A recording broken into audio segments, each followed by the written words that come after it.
Սիսական ջոկատի հրամանատար Աշոտ Մինասյանը 2 տարով կասատազրկվի, վճիռն օրինական ուժ է ստացել։ Վերաքննիչ դատարանը մասնակի բավարարել է դատախազության բողոքը և փոփոխել Սյունիքի մարզի առաջին ատյանի ընդհանուր իրավասության դատարանի 2024 թվականի դեկտեմբերի 26-ի դատավճիռը, վերացնելով Մինասյանի նկատմամբ նշանակված պատիժը պայմանականորեն չկիրառելու դատական ակտը։ Տվյալ դատական ակտի դեմ վերաքննիչ բողոք է ներկայացվել նաև պաշտպանական կողմից,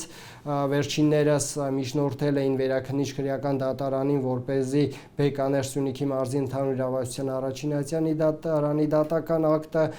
կայացնելով արդարացման դատական ակտ, հռչակելով և ճանաչելով Աշոտ Մինասյանի անմեղությունը, սակայն վերաքննիչ դատարանի կողմից պաշտպանական կողմի բողոքը մերժվեց։ Վերաքննիչի որոշումից հետո թե դատախազությունը, թե պաշտպանական կողմը վճռաբեկ բողոք էր ներկայացրել, որը դատարանը մերժել է, և դատական ակտը ուղարկվել է կատարման։ Աշոտ Մինասյանը մեղավոր է ճանաչվել Սիսիանի ռեստորանային համալիրներից մեկին կից կենդանաբանական այգում մեծ քանակությամբ հրազեն, ռազմամթերք, պայթուցիկ նյութեր ապօրինի պահելու համար։ Մեղադրողը հայտնաբերված տասնյակից ավելի զենքերից մի քանիսն է թվարկում։ 3 հատ տարբեր տեսակի գնդացիր, 3 հատ տարբեր տեսակի ինքնաձիգ, 3 հատ տարբեր տեսակի կարաբին, թվով 6 հատ տարբեր տեսակի հրացաններ, 12375 հատ տարբեր տրամաչափի փամփուշտներ, 11 հատ էլեկտրադետոնատոր, 13 հատ դետոնատոր,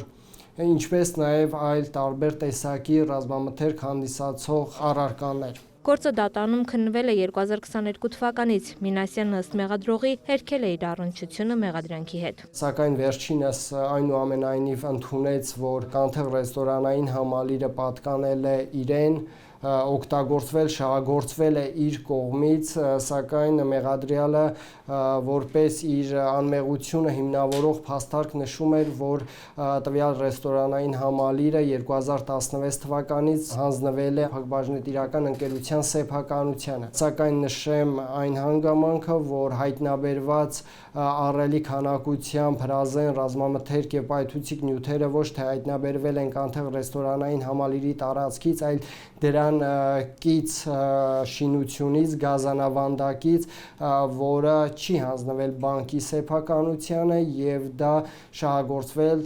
տնօրինվել է Աշոտ Մինասյանի կողմից։ Առաջին ատյանի դատարանը թեև ընդունելի էր համարել մեղադրողի նշած հանգամանքները, մեղավոր ճանաչել Մինասյանին ու դատապարտել 2 տարվա ազատազրկման, սակայն վճռել էր ազատազրկման ձևով նշանակված պատիժը պայմանականորեն չկիրառել։ Լուրերը փորձեց Մինասյանի պաշտպան Միրան Պողոսյանից ևս դիրքորոշում ճշտել մեղադրանքի վերաբերյալ, սակայն մեր զանգերն անպատասխան մնացին։ Դատական ակտով առգրավված զենք զինամթերքը կհանձնվի պաշտպանության նախարարությանը։ Տաթև Խաչատրյան, Ռաֆիկ Սողոմոնյան, լուրեր։